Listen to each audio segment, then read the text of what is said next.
tarde, sejam todos bem-vindos e bem-vindas.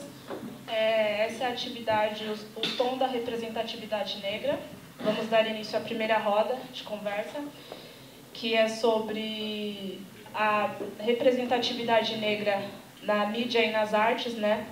Nossos convidados são Jairo Emílio Justiniano, André Luiz Patrício e Carlos Roberto Amaral.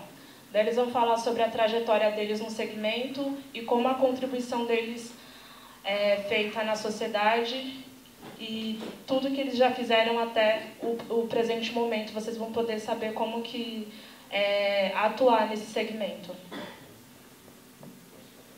Isso, vamos começar pelo Sr. Carlos. Isso, fique à vontade. Boa tarde.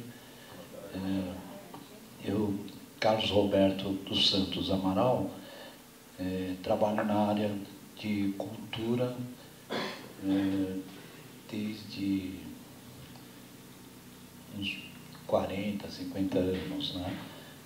E esse espaço aqui, eu sou fundador desse espaço, a Escola de Teatro, né? Eu venho pela oficinas culturais, fábricas de cultura e profissão, eu sou técnico cinematográfico. Desculpa. E é que está embolando, assim, é muita coisa, né?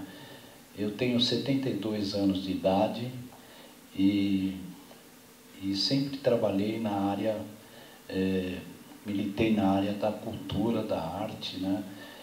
Mas, assim, todo o trabalho que eu venho desenvolvendo, eu tenho, assim, uma grande tristeza, porque, assim, a gente procurou plantar, né? Sensibilidade e da minha parte, para poder tramitar no meio dessa sociedade, né, que realmente eu tive que me esconder para poder sobreviver, né? E, assim, atualmente estou muito triste com tudo que eu estou presenciando. E, assim, tem uma estrutura maravilhosa, a nossa cultura aqui de São Paulo, principalmente do Estado. Porém, o espaço para nós, negro, para mim, eu vou colocar a minha pessoa, assim, a gente não tem acesso, entendeu? Eu tive que me esconder durante 30 anos, desde 1986, dentro da Secretaria de Estado da Cultura. Eu era responsável pelo audiovisual de todas as unidades do Estado de São Paulo, entendeu? Todas que eu digo, entre oficinas culturais, fábricas de cultura, ULM, escola de teatro. Porém, eu não poderia aparecer muito. Como técnico cinematográfico, eu desenvolvi muitos trabalhos, muitos filmes. Eu sou montador de filme, película 35, 16, A e B. Então, eu não tinha espaço, porque eu não consegui me formar, né? Mas não dava para mim me formar, porque eu também tinha que cuidar da minha família, né? Então, uma situação um pouco embolada, né? Eu teria que me organizar legal para poder explicar tudo isso. Mas o que eu tenho que relatar aproximadamente seria isso, né? Tá bom? Se alguma pergunta, eu estou à disposição. Isso. Vamos fazer a apresentação de todas as pessoas, depois a gente vai abrir para perguntas. Bom, vamos lá. Meu nome é André Luiz Patrício, eu tenho 46 anos, eu faço teatro desde os 10, eu estudei no Centro de Pesquisa Teatral Dom Luiz Filho, eu trabalhei um ano com o Gerald Thomas, mas eu sou um ator que faz basicamente cinema. Eu sou do interior paulista, sou da terra da União Democrática Ruralista, né? região de muita grilagem, de muita terra devoluta, a luta da reforma agrária. Eu fui ali do PCdoB, do PT, quando o PT era pequeno, fui militante ali de esquerda, o JS e UMES, toda essa militância, associação de moradores lá no interior, com muito fazendeiro e tal. Então foi ali, entre a militância política estudantil, que eu comecei a fazer teatro amador, várias oficinas culturais, né? No período ainda que a gente estava fechando, estava acabando a ditadura, né? Processo de redemocratização, e surgindo as oficinas culturais. Sou filho das oficinas culturais também. Sou da terra de Timothy Coeb, que foi professor na USP, um dramaturgo brasileiro. Ele é bem montado na Argentina. Teve agora a montagem com Alexandre Borges, do Palhaços, peça dele, que estava lá no Centro Cultural do Banco do Brasil. E eu fiz longas como Salve Geral, Na Quebrada, 12 Trabalhos, Ninjas. Na Globo eu fiz aquela minissérie das músicas do Chico Buarque, fiz uma participação na novela Amor à Vida, fiz Antônia a série. E o que isso quer dizer? Isso não quer dizer nada. Que a gente continua se mobilizando para poder sobreviver dos nossos trabalhos. Eu não sou um vagabundo, eu sou um operário, eu não vivo de Lei Rouanet. Não sei se alguns artistas conseguem viver de Lei Rouanet, né? A gente tem um grande ator, uma grande referência do teatro brasileiro na plateia, uma grande referência. Na estatura, né? Na estatura também. Estou até nervoso de falar diante dele. Um dos nossos grandes cômicos, palmas para ele. Gente, eu não sei se a Lei 10.639 todo mundo conhece aqui nessa plateia. Se essa instituição trabalha com ela. Ela já está implementada, ela não está sendo aplicada. Porque esse auditório vazio quer dizer que essa instituição não trabalha com a Lei 10.639. Porque a questão racial no Brasil, ela vem a reboque da questão de classe. Quem falou isso foi um intelectual branco, pobre, que morou em Cortiço, de nome Florestan Fernandes, e um dos fundadores do PT. Então, a nossa clássica esquerda, majoritariamente branca, masculina. Mas vocês não discutem classe. Então vocês não leram um dos pilares da esquerda brasileira, que é Florestan Fernandes. E para não dizerem que eu estou sendo corporativista, estou citando o homem branco.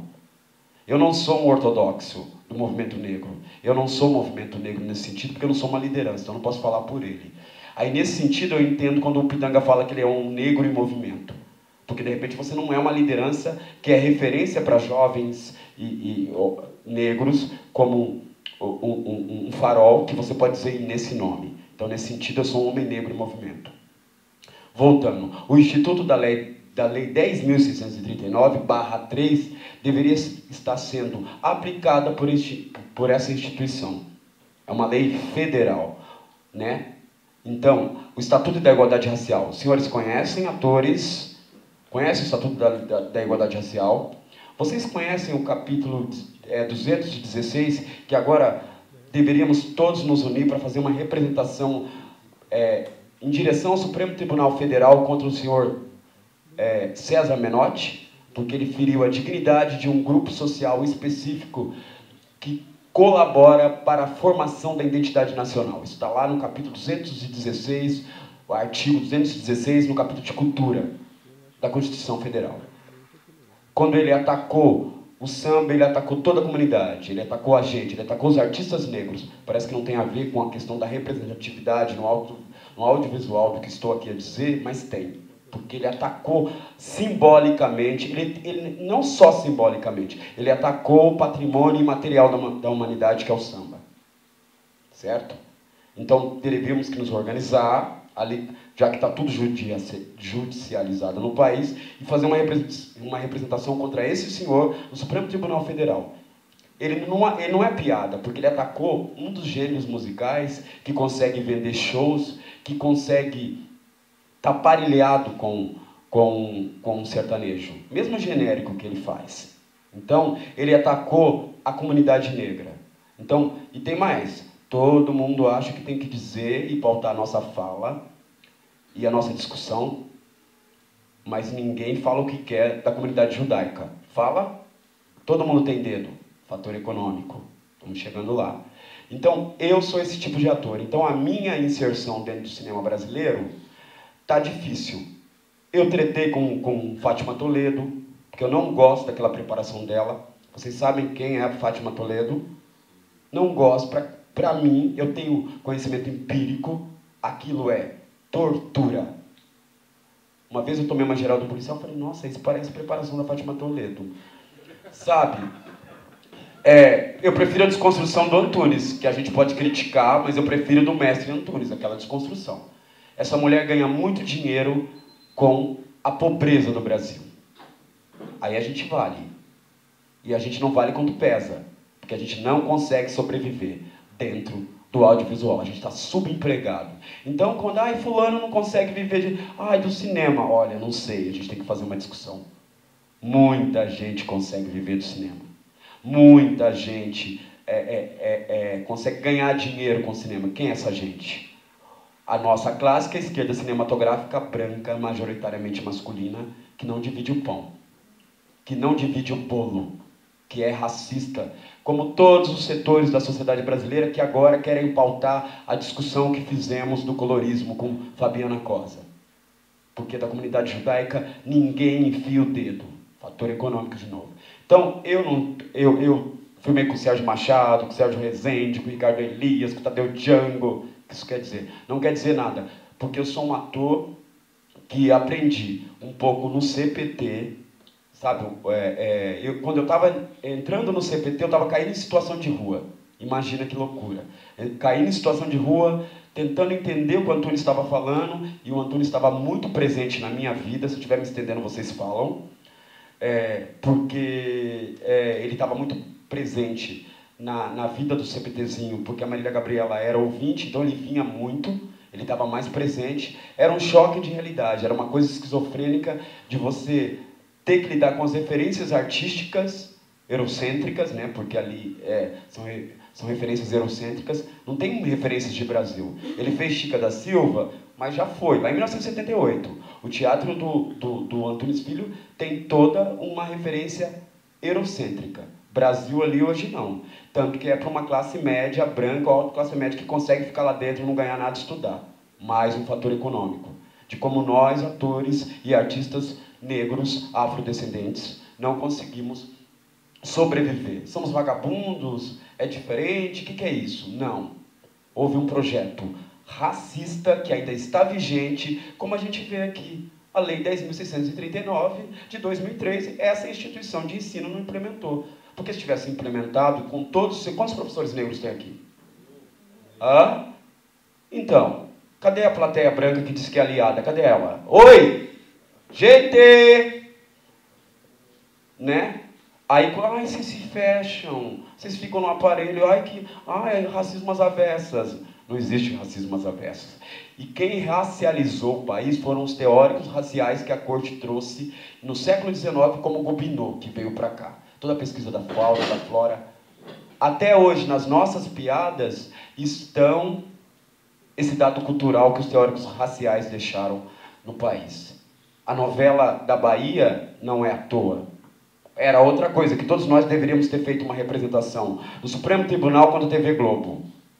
Porque está ferindo a dignidade do nosso grupo social. A representação simbólica e tal. Mais uma vez. Eu acho que a gente precisa começar juridicamente brigar contra esse povo para a gente sobreviver. Porque o bicho está pegando, está pesado. Está pesado. Eu sempre me posicionei, estou fodido, não estou ganhando dinheiro, então vou morrer fodido. Entendeu? Porque se eu não me posicionar, né, eu posicionando ou não posicionando, eu estou fora da roda da fortuna. Entendeu? Então, os senhores e as senhoras, para não ser machista, né? Que é outra coisa que a gente precisa se ligar o tempo todo, mas porque mesmo sendo homem negro, a gente reproduz esse patriarcado, né? O macho adúltero branco no comando, né? A gente reproduz. Precisamos cobrar isso. A a efetiva aplicação da Lei 10.639, alguém balançou que não conhece, pesquisem. Pesquisem e cobrem dessa instituição. É lei federal, não é balela. Cadê os professores negros? Pode ter professor branco? Pode. Será que pode? Pode. Mas como ele vai falar? Qual é a perspectiva da aula que ele está dando sendo branca? O que contribui para a gente? Eu sou filho, eu sou mestiço.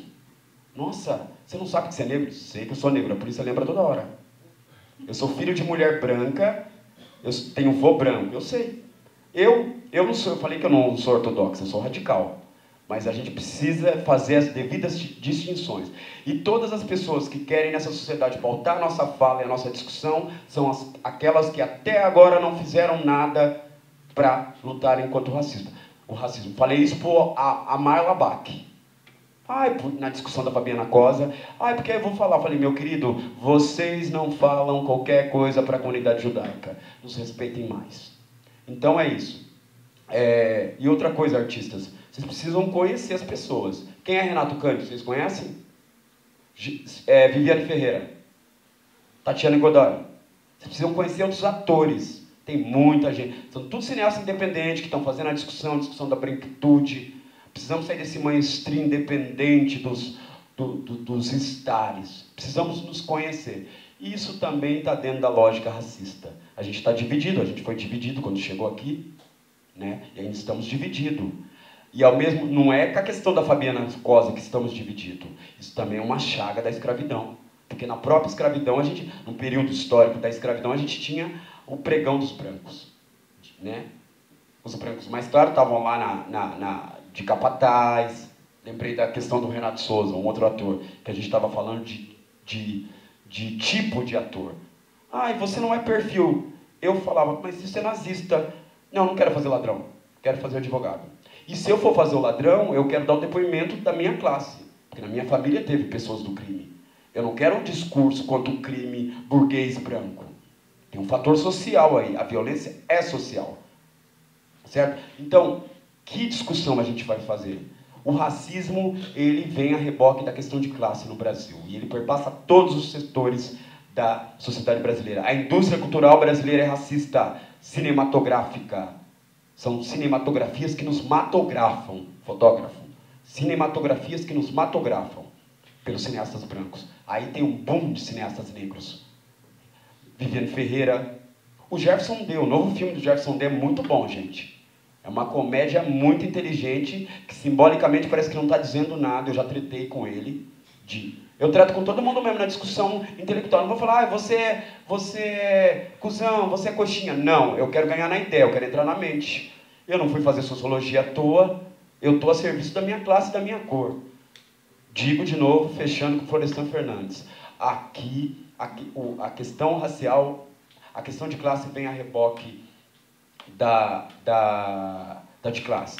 E é isso. Então, não adianta, não vou discutir, vou fazer média. Não dá mais, queridos. Sabe? O Lula conciliou demais, o Lula salvou o Globosat, salvou todo mundo que está detonando ele. Sabe?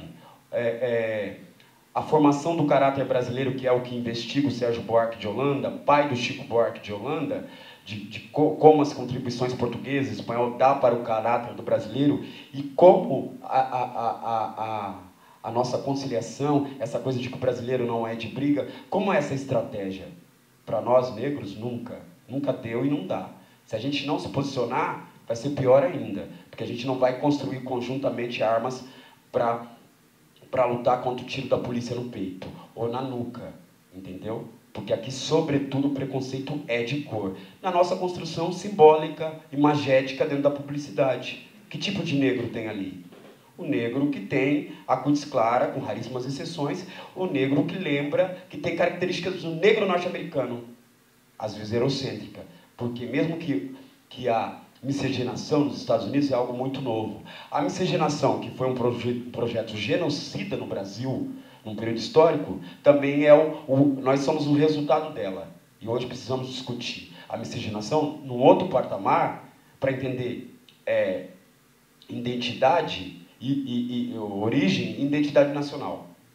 Agora, a discussão da Fabiana Cosa provou para o movimento negro ortodoxo que não quer discutir, que não é miscigenado, eu entendo, eu sou. Então, eu acho ético eu, filho de família mestiça, ou eu, produto, filho da mestiçagem, querer discutir a mestiçagem. Eu sei que eu sou um homem negro. Se eu esquecer, a polícia vai me lembrar com a ponto .40 na nuca. Entendeu? Ou a ficção, quando me chamar para fazer o ladrão, porque aí, não, você rapa o cabelo, sua cutis. Olha os teóricos raciais aqui. Olha a Gobineau aqui. Olha o Lombrósio aqui. Lombrósio, que foi um teórico da antropologia criminal, né, que falava dos indivíduos que eram degenerados, propensos à criminalidade. Quais são os indivíduos que vão estar nesse perfil?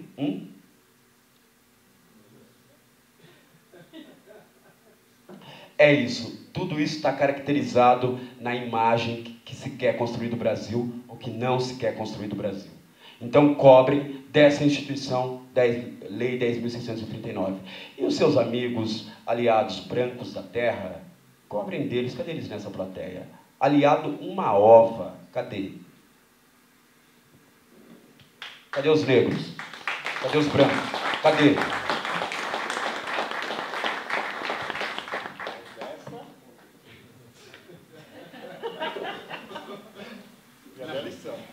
Gente, eu enrolei tanta coisa, sei lá. Boa tarde a todos. Sou o Jairo. Posso fazer uma pergunta rapidinho? Quantos fotógrafos pretos tem aqui? Nenhum. Pô, cadê? Você. Só eu? Eu tô ficando triste. Então, sou o Jairo, sou de Itaquera, Quebrada, lá Zona Leste. Fotografia começou para mim como todos, curiosidade, amigos que tinham câmeras. Isso quando eu tinha mais ou menos 17 anos. Um amigo meu chegou assim, cara, quer fotografar, aprender? Eu falei assim, tá bom, dá aí a câmera. Era ainda uma Yashica, aquelas tipo de filme ainda antigo. Aí comecei a aprender, só que assim, a gente não, como somos pobres, periféricos, a gente não tem acesso financeiro para comprar uma câmera boa na época. Tive que trabalhar, como todo mundo, abandonar o sonho momentaneamente. E depois, passar do tempo, hoje também assim, eu não sou fotógrafo, mas também assim, aplico como DJ e também sou funcionário público do município de São Paulo, na Secretaria de Saúde hoje lotado. Porque também não dá para se conseguir sobreviver com fotografia no Brasil especificamente, seja você fazendo uma exposição ou você vendendo seu material, porque eu tenho uma reclamação muito séria, às vezes você está colocando sua imagem, sua foto que você faz com tanto empenho e carinho, de repente você vai vendo um site, ou nem aconteceu comigo, uma foto minha estava numa exposição do Sesc, sem minha autorização. Como você vai falar assim, pô, mas minha foto está numa exposição do Sesc, não entraram em contato comigo, não falaram nada. Quando eu questionei a modelo que eu fotografei, ela falou assim, não, foi minha amiga. Eu falei assim, mas peraí, não falaram comigo, não dei autorização para expor minha foto. Passado os casos, eu falei assim, também. Mas a fotografia para mim é um prazer, tanto que eu tenho a tatuagem ela na alma, para mim acho que é uma coisa mais importante da minha vida hoje. Você ser fotógrafo no Brasil não é somente pelo lado financeiro, mas ser fotógrafo e negro é mais complicado ainda. Porque você não tem acesso, que nem eu falo, eu gostaria de fazer curso de fotografia lá na periferia, só que quando você vai perceber, uma lente custa na faixa, as mais baratas é 400, 500 reais. Uma câmera, um kit básico, 2.000, usada. Nova, 3.500, 4. Quem tem condições hoje no Brasil, principalmente na periferia, trabalhando domingo a domingo, às vezes a molecada aí, você não tem acesso. Então, é restritiva a fotografia. Eu tive um privilégio. Eu tenho esse privilégio de ser fotógrafo hoje, não viver 100% dela, mas demonstrar isso através da minha arte, que é a fotografia. No Brasil você vê assim, hoje eu não conheço, porque eu não conheço assim, hoje eu venho conhecendo alguns fotógrafos negros dessa nova geração de 2000 para cá. Mas de 2000 para anos 80, poucos fotógrafos tem no Brasil, né? Negros assim. Eu conheço assim, acho que ninguém. Da década de 80 para baixo, eu não conheço ninguém fotógrafo negro. A gente fala-se muito dos irmãos Rebouças, né? Falaram que eles fotografavam. Mas eu não tinha essa visão, que talvez até porque eles eram de um outro segmento. É que nem eu falo, o Brasil tem o racismo também, que eu falo. Eu sou fotógrafo, eu também faço um trabalho voltado especificamente para brasileiros de matriz africana. Para desmistificar muita coisa, porque eu falo assim, a gente tem aqui do Templo do Rei Salomão aqui do lado. Quando você vê uma igreja universal, ela postar na internet ou então nas mídias que eles têm acesso, de macular a imagem de uma religião, ou do negro. Orixás, quer deuses ou demônios? Deuses ou demônios. E o mais engraçado, quando você tem uma referência de fotografia sobre orixás, que é um homem branco, francês, Pierre Berger. Eu nunca vi um brasileiro fotógrafo. Eu conheço fotógrafos que fizeram sobre índios, mas voltados para as religiões, eu não vi assim, exposição, alguma coisa nesse sentido. Então, eu comecei a fazer o próprio questionamento como negro. E como fotografia é muito melhor ainda, porque você consegue atingir a população e fazer ela refletir sobre a imagem. Porque eu falo assim, ela te descreve muito mais. Eu acho que a fotografia te traz, mostra a alma. E alguns dos meus trabalhos são voltados para isso, para revelar a alma da pessoa. Quando você está fotografando dentro de um terreiro, é totalmente diferente de você fazer uma fotografia nesse ambiente aqui. Você consegue enxergar muito mais além que algumas coisas. E sendo negro, eu tenho essa viabilidade. E ser, hoje, fotógrafo é um prazer para mim. Eu não vejo eu falar como eu falo. São poucos fotógrafos negros hoje no Brasil, e principalmente em São Paulo. Porque o custo é muito alto, você não tem retorno. Trabalhei com a cena do movimento hip-hop, movimento punk. Hoje estou trabalhando um pouco mais, trabalhei com o movimento político de esquerda, PT. Então, a gente aprende a trabalhar com várias vertentes. Então, eu aprendi que você tem que diversificar o seu trabalho, o seu pensamento sobre imagem, sobre fotografia. Que nem eu falo, quantos fotógrafos negros tem aqui? Eu não vi ninguém, que nem vocês estão falando, não tem ninguém. Eu gostaria que tivesse mais garotos aqui, que seja com uma câmera semi-profissional. Eu falo que às vezes um celular ele faz melhores fotos que uma câmera DSLR. O cara pode ter uma lente hiper mega de 15, 20 mil reais. Uma câmera de 15, 12. Mas às vezes ele não consegue fazer uma foto que uma menina, um garotinho pode fazer com o celular. E isso não está numa exposição. Isso não está no dia a dia. E eu falo uma coisa. Eu acho que todo mundo pode ser um fotógrafo. Cabe a cada um escolher o caminho. E chegar e falar assim, eu quero revolucionar esse negócio. Eu fiz uma revolução comigo através da fotografia. Eu acho que cada um, se quem tiver interessado em fazer fotografia, eu falo, vai em frente, cara. Porque eu gostaria que tivesse mais. Alô? Eu gostaria que tivesse mais fotógrafos negros periféricos. Porque eu falo assim, ser fotógrafo, sendo privilegiado como eu fui, é fácil. Eu quero ver um garotinho numa periferia, tipo uma Coab 2, uma Coab Carapicuíba, sendo fotógrafo, tendo acesso ao mecanismo fotográfico. Eu falo, a gente não tem acesso. O equipamento é caro, ninguém consegue ter muito. E às vezes até um retorno financeiro. Porque eu conheço gente que está fazendo trabalho de fotografia por 50 reais. Então, como você vai ter retorno desse material que você está fazendo? Por isso que eu falei, hoje eu optei por deixar de ser o fotógrafo por custo, para ganhar dinheiro, para ser, talvez até hoje, assim, por trabalho de hobby, nem um hobby, mas assim, ser mais pro lado artístico. Porque às vezes não compensa você vai cobrar um custo de uma sessão de fotos, a pessoa reclama. Então, hoje, a fotografia para mim se torna mais significado, mais pro lado artístico do que pro lado financeiro. Por isso que eu falo, eu não consigo sair do meu emprego atual para viver de fotografia. Eu cheguei a fazer isso já e tive que voltar para onde eu estava, porque não tinha condições. Você fica, às vezes, você ganha dinheiro por 3 meses. Nos outros 3 meses você fica sem nada. Então, por ser negro ainda, eu já sofri preconceito dentro de festa infantil. Eu detesto fazer festa infantil e casamento. Já começa por aí. Porque eu sofri de racismo dentro do casamento, dentro de festa infantil. Porque assim, é fácil você enxergar o negro do garçom, o faxineiro, mas você não vai enxergar o cara como fotógrafo. Uma vez uma senhora chegou para mim, negra também, por incrível que pareça, que acho que é uma coisa que complica. Um negro não pode ver um outro e falar assim, peraí, você... Mas aí que naturalizou tanto, normatizou tanto, que todos nós reproduzimos.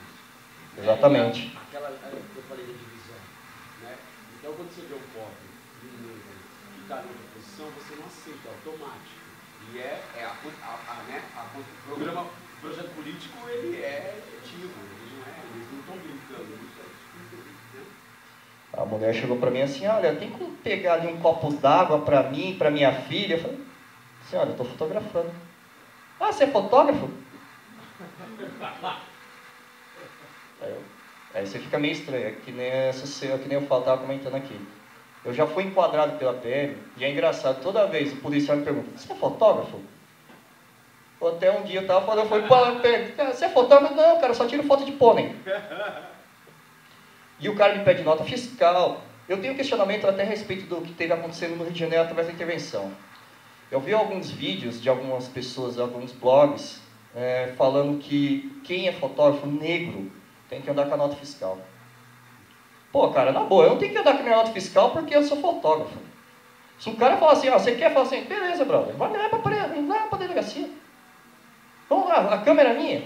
Ah, a câmera não é minha? Beleza, a gente vai lá e vai confirmar. Mas não faça o papel do que algumas pessoas falam assim, leve a nota fiscal, anda de assim, de assim. Porque o que acontece? É isso que eles querem. É isso que os caras querem. Querem intimidar a gente, de deixar de ser profissional, porque assim, eu conheço muita gente que acabou desistindo da fotografia por medo das manifestações agressividade da PM, agressividade até dos manifestantes. Que nem eu falo, eu já sofri de agressão de manifestante porque eu estava fotografando e não era para fotografar. Peraí, cara, é o direito à liberdade de expressão, é o direito à imprensa.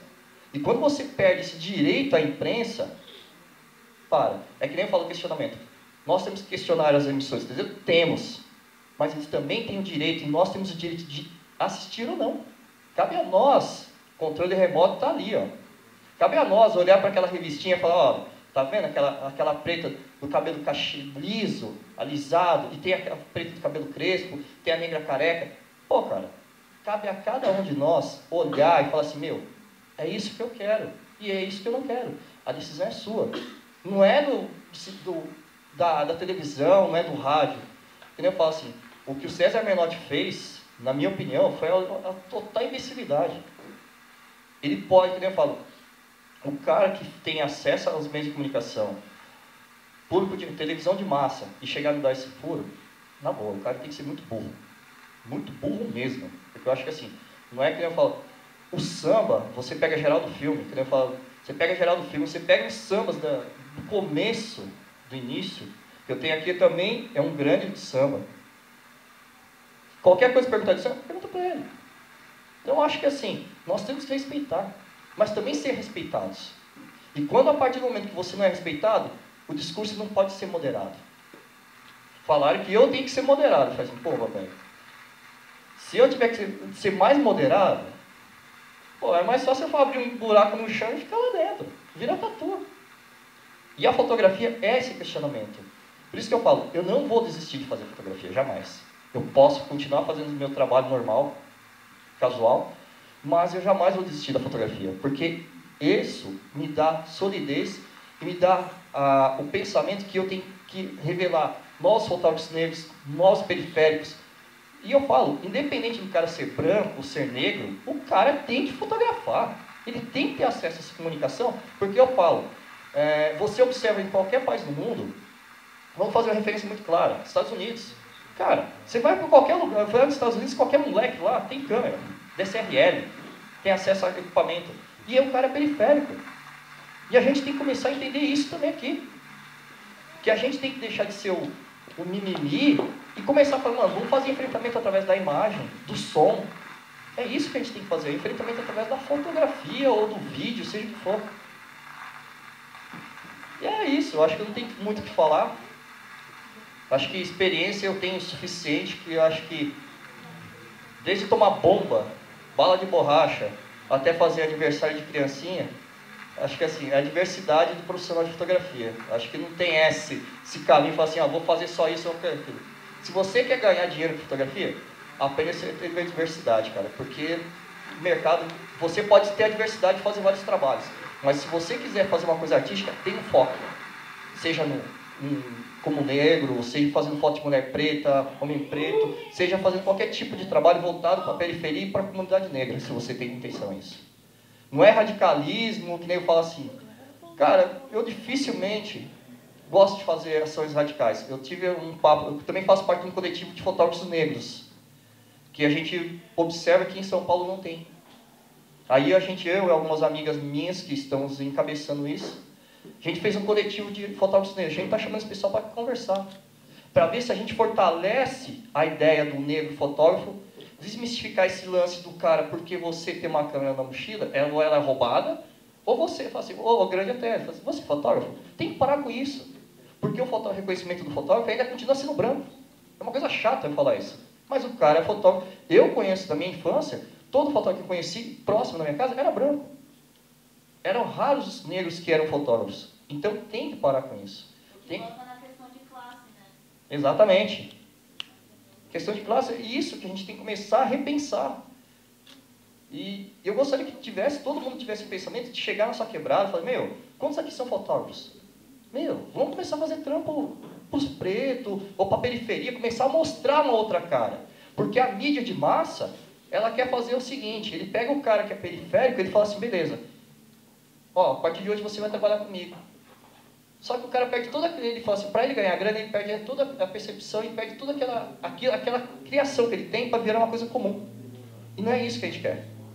Para virar arroz com feijão, beleza, cara. Eu viro, só que tem um porém. O meu lado B vai estar lá atrás, e o meu lado B vai vir de vez em quando à tona. E quando vier vai ser pesado. Eu falo assim, todos têm que ganhar grana. Todos têm que ganhar grana. Mas a gente tem que também pensar no lado social que a gente é responsável. Se ninguém pensar nisso na parada, velho, na boa. É melhor largar a fotografia e jogar minhas câmeras fora, que nem vou vender, vou jogar fora. Fui jogar fora e ser radical mesmo, falar assim, meu, parei. Na boa, não rola. Mas eu falo, todos têm direito de fazer o trampo. Ser fotógrafo, seja branco, seja preto, mas que seja um periférico. O cara tem a visão de olhar assim para sua quebrada e falar, meu, vamos mudar essa parada. E através da foto, eu acho que isso hoje é, a fotografia e o vídeo é a razão. É o passo que a gente tem que seguir.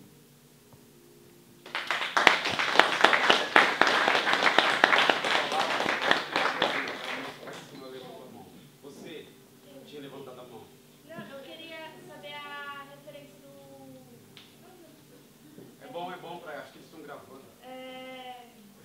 Não tá pegando, enfim. Eu queria saber a referência do Ambrósio que você falou. Como? Ambrósio. Lombrósio.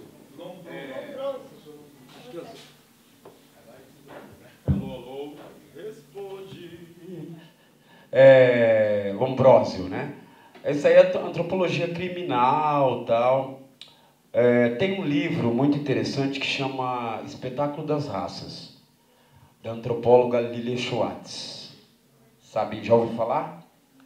É um livro bem interessante, porque lá nesse livro ela vai falar dos teóricos raciais. E aí a importância da Escola de Medicina da Bahia, a Escola de Medicina do Recife, a Escola de Direito da Bahia, do Recife, de São Paulo, na implementação do projeto político racista no país. Quando dizem que a gente está racializando o debate, como eu já disse na minha fala anterior, eu falo que quem racializou o país foram os teóricos raciais.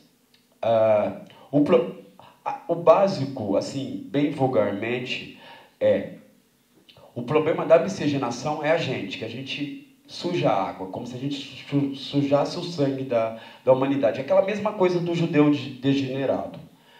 E então isso vai ter princípios,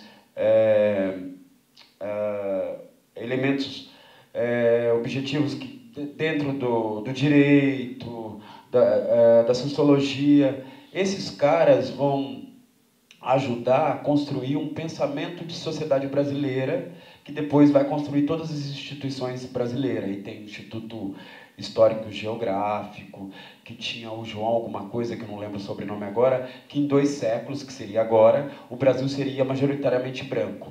Porque como a gente é degenerado, era o problema da miscigenação, a gente ia desaparecer. A gente e os negros, os afrodescendentes. Então, mas didaticamente, a professora Lilia Schwartz vai te ajudar. Tem outros artigos dela também, que é o espetáculo da miscigenação. Esse é um artigo que você joga no Google, ou qualquer busca lá, você acha. Ela também tem um outro artigo muito interessante, se você gostar de antropologia, eu adoro, até fala, por um trabalho antropológico do ator. Teatro de Arena, Eugênio Kuznin, Eugênio Barba, todos esses grandes mestres.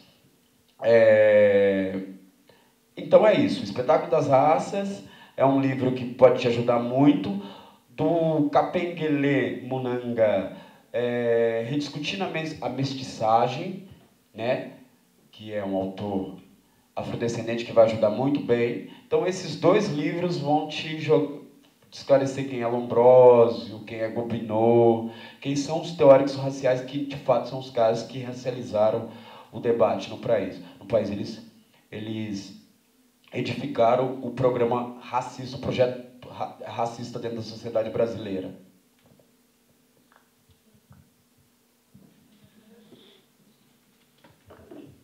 Oi, Jairo, eu só queria fazer uma observação que você disse sobre andar com a nota fiscal. Eu assisti há um tempo atrás, tem 3 semanas, o espetáculo do Negro Fugido, que acontece em Acupe, né, de Santa Amaro. Estava aqui, eles fizeram alguns espetáculos aqui. E tudo se passa nessa busca pela carta da alforria. E quando você falou, né, que precisa mostrar, eu pensei nisso. Nossa, parece que remete, né, esses momentos quando os escravos, né, estavam recentemente livres, né, libertos. Eles, mesmo livres, tinham que andar com seus documentos na rua, né, de liberdade, mesmo assim passíveis de dúvida, né, de falsificação. E aí, enfim, só queria trazer isso para agora, que não mudou, a gente ainda está vivendo isso. O pior que a gente vê assim é que é cara negro replicando aquilo que o branco deseja, que o cara racista deseja. Que a ação da força pública vai falar assim, eu não levo minha nota fiscal da minha câmera. Eu nunca vou levar. Pô, mas eu já comprei o negócio, eu não sei nem onde está minha nota fiscal, para te falar a verdade. Se eu tiver que vender meu equipamento algum dia, eu falei, velho, não tem nota.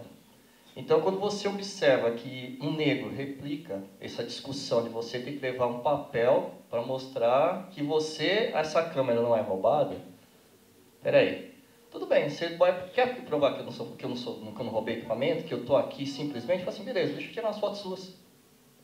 Deixa eu tirar umas fotos suas. Há 3 anos atrás, eu fui para São José do Rio Preto. Eu fui com alguns amigos e eu era fotógrafo. Na boa, o policial vem também. Os caras, eu acho que não tem a visão de que achar que todo negro, a gente tem assim, ó, é fotógrafo, é videomaker, é DJ, é isso. Os caras têm uma visão tão preconceituosa e racista que eu não entendo. Às vezes o cara chegou assim para mim da mesma forma. O que você está fazendo com essa câmera? Pior foi isso, cara. O que você está fazendo com essa câmera? Eu parei, pensei, falei, não vou entrar na pilha desse cara. Olha, eu só expliquei, falei assim, olha, estou tentando fotografar. Ah, você é fotógrafo? Eu falei assim, fiz curso. Falei assim, tem a nota fiscal? Eu falei, não sou obrigado a andar com ela. Se você quiser, está aqui meu RG. Isso, eu falo assim, você quer que eu tire umas fotos suas? Eu coloco ainda, falo assim, coloca no Facebook, para falar o policial preconceituoso e racista que você é. Então, eu acho que assim, a gente não tem que entrar na pilha dos caras. A gente não tem que falar assim, ó, tá tendo uma intervenção no Rio, pode ter intervenção em qualquer lugar. Você não é obrigado a andar com documento sendo que o equipamento é teu. Se você tem, é a sua ferramenta de trabalho.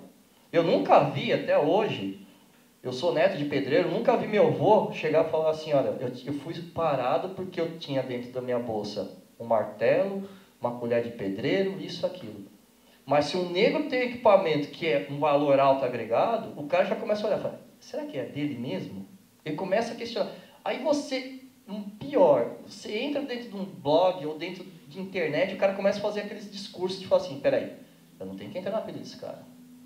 Eu tenho que andar como sempre andei. Eu não estou devendo. O bandido, na minha opinião, quem está fazendo o princípio do bandidismo é o cara que é policial. É o cara que está vendo com aquele preconceito já impregnado nele, de que um negro não pode ser fotógrafo, de que um negro não pode ser ator de teatro, que um negro não pode ser um presidente de uma secretaria da cultura, a importância que ele tem, que um negro não pode ser juiz, gente. Tem que parar com essa parada. Tem que parar com esse negócio do Fala assim, não é, você não é bandido, nós somos negros. Nós somos negros e o cara tem que parar com essa parada. E você aceitar essa conversa que você precisa andar com uma nota fiscal para provar, é que nem você, a carta de alforria. Eu não vou andar, eu falei assim, peraí, o negócio aconteceu lá atrás. Eu não sou obrigado a andar com esse negócio. E aí a gente tem que parar e começar a entrar nesse discurso de algumas pessoas que falam em nome de negros, infelizmente, e que não tem que replicar aquilo que o Estado detentor, o Estado opressor, que seja, dessa conversa. Se você é fotógrafo, cara, jamais, se você tem um notebook, anda na mochila, você não precisa andar com nota fiscal. Se você andar com seu celular, você não precisa andar com nota fiscal. Porque isso daí você já comprou um patrimônio seu.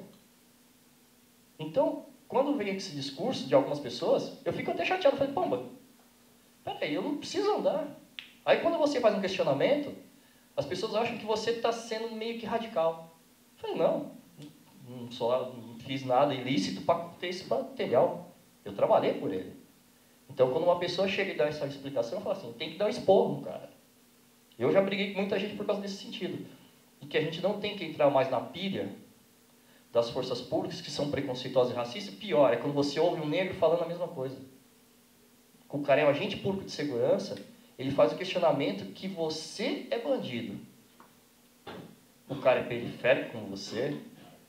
E tem que entender uma coisa. Mas, dá licença, desculpa te interromper. Isso não vai, o negócio.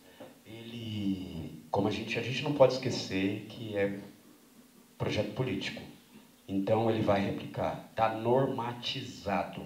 Você, por exemplo, eu fiz treinamento para fazer um policial, uma polícia... Eu conheci um sargento, fui lá, conversei com o sargento e tal. Mas eu nunca tinha tido discussão, ele achava, é ator, não sei o que e tal. Ele ia com a minha cara, né? Desconfio sempre de polícia, né? Não confio, né? Aquela máxima do Racionais, para mim, é básico. O Mano Brown é um dos meus ídolos, um dos caras que me formou.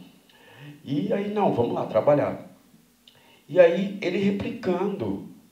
Quando vazou que em Ribeirão Preto, a polícia, num curso, mostrou as charges, quando a gente fala de construção política, as charges, o que parece sempre nas charges? Quais são as expressões que estão ali? De macaco. Então tinha uma charge de um cara próximo de uma senhora branca, era um negro. Então os caras são educados, é educação, isso é pedagógico. É pedagógico, isso é pedagógico. Eu trabalhei dentro de FEBEM, trabalhei dentro de Fundação Casa. Eu fui demitido porque eu falava gíria com os meus educandos. Eu falei, eu não uso gíria para uma ação criminosa, mas para facilitar a comunicação. Então, se tem um afrodescendente, para ser politicamente correto, um negro replicano, é porque a gente vive numa sociedade racista que vai normatizar. Nós que comunicamos, precisamos ter paciência pedagógica. Se tivermos... o André, militante na rua, às vezes eu quebro o pau. Mas se eu estou aqui público, se eu sou professor, se eu estou dando aula tal, eu tenho que ter uma paciência pedagógica de esclarecer. Né? A gente não pode fugir do político. Não é impregnado, é normatizado. Né? E a outra rima do crioulo. Ruim é ver Foucault na boca de boy. Foucault é um puta aliado nosso. E é Foucault, a gente está numa sociedade que mistura Foucault, eu lembro do Blade Runner, eu lembro do Truffaut, do Fahrenheit 451, que agora tem um remake com o filho do Michael Jordan, que faz o vilão no Pantera Negra, que não é ator, é dublê de ator, mas é um dos produtores do filme. Então a gente tem... o termo é uma construção política, né? Como que é? Ele é um marcador social, a terminologia. A gente tem que estar ligado na terminologia que a gente está reproduzindo. Porque a gente pode estar despolitizando o nosso povo. Então, se a gente está na Zona Sul, a gente sabe como a polícia funciona na rua. Eu, no centro de São Paulo, depois que o Beltrame entrou como conselheiro do Dória, tem helicóptero, tem tudo. Eu ando com a nota do meu celular, porque eu sou o tipo de negro, e aí tem a questão fenótipa, que os caras acham que eu sou ladrão. E aí, ladrão, confessa. Confessa o quê? Confessa, ladrão. E aí, tem passagem por quê, neguinho? Não é que eu posso ter, eu já tenho. Então a sua existência é ilícita. É nessa sociedade ainda hoje. A moça que falou da escravidão lá. Ainda. E aí um cara que não era comunista, que sabia muito bem como era o projeto escravocrata, chamado Joaquim Nabuco, disse uma frase que o Caetano Veloso musicou, o Caetano Veloso contra as cotas: a escravidão permanecerá como uma característica nacional do país, nas relações sociais, amorosas, de amizade, profissional, pedagógicas. Cadê a lei 10.639 aqui? Então, eu acredito que acredito não, tenho certeza absoluta, é política, é uma construção política. Então, a gente tem a sua postura hardcore, uou, é legal, mas se meu filho mora na Zona Sul, eu vou falar, moleque, sai com a nota mesmo. Porque aí a gente tem que ter outras frentes de combate ao meu filho não sair com a nota. E uma frente de combate aqui dentro, cobrando a implementação do que é lei no país, que nem para as tiazinhas no mercado. Ai, meu filho, eu não vou passar, não é... Senhora, não é, a senhora não vai passar na minha frente, é uma lei, olha ali. Entendeu? Então é isso, é um projeto político, né? Então, vamos matar dentro da gente o analfabetismo político, né? Evocar Brecht. É isso. Desculpa que eu cortei a sua fala, o cara fala pra caralho. Bom, eu quero agradecer a todas as pessoas que vieram aqui participar da atividade. Temos que encerrar a primeira mesa agora. Agradeço também a equipe da produção da SP Escola de Teatro, que está dando todo esse apoio, esse suporte para essa atividade. E todas as perguntas que vocês tiverem para fazer, depois eu vou encaminhar o contato, né, de todas essas pessoas maravilhosas que vieram aqui nesse sábado compartilhar o conhecimento delas com a gente. Que essa roda seja o início de outras atividades que esperamos que sejam realizadas na biblioteca, entre outros espaços e oportunidades que teremos aqui. Agora, eu gostaria que vocês dessem palmas para eles, né? Alô. Gostaria de agradecer e estou muito feliz. Fiquei muito nervoso porque na plateia tem um grande ator ali, eu sou fã dele e é um grande professor. E a todos vocês que estiveram aqui, jovens demais para morrer, adoro esse filme, adoro esse título. E é vocês, né? É vocês que estão quebrando tudo e não é meu lugar de fala, mas quando uma mulher negra realmente se movimenta, o mundo inteiro se movimenta. Viva as mulheres negras, muito barulho para elas. Muito barulho para as mulheres. E vocês estão quebrando tudo para vocês que estão organizando. Nina, Geni, Noemi, todos vocês, parabéns pela presença e é isso. Rock and roll também.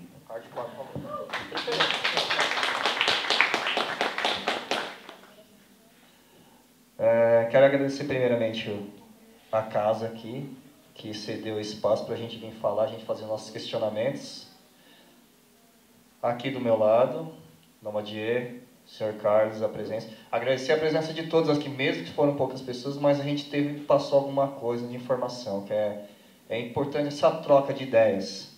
Se a gente tivesse mais essas ideias, a gente estava construindo alguma coisa além do que a gente já vem construindo. Porque o bate-papo, as ideias, tem que vir fluindo e tem que ser questionado todo dia. É que nem eu falo, todo dia que eu levanto da minha cama, eu faço uma reflexão. Será que eu devo continuar como fotógrafo ou eu devo largar tudo e jogar para o alto? E eu vou falar a verdade. Eu vou ser teimoso, eu vou morrer teimoso. Quero agradecer, valeu a todos aí.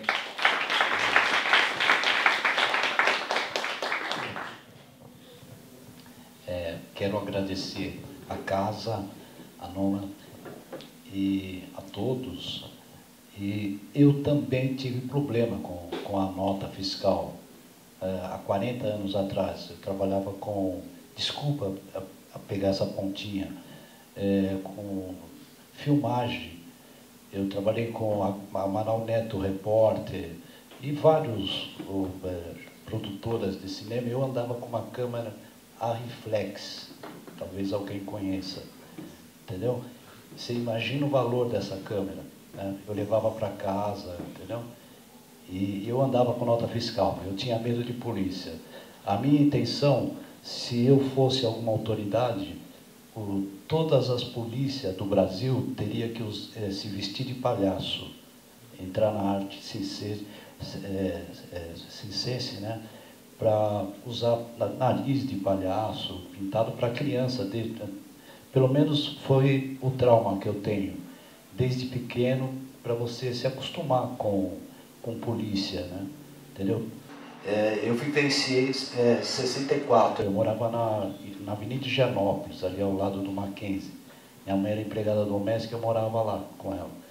E eu saía de casa, aquele prédio lindo, e a polícia já me encostava, o zelador chamava a patroa da minha mãe, que me salvava, né? Porque senão eu também era um que já tinha ido, né? Entendeu? Então é isso. Muito obrigado. É a primeira vez que eu estou participando de uma roda, né? E, assim, lógico, me encontro um pouco nervoso, mas agradeço, tá bom?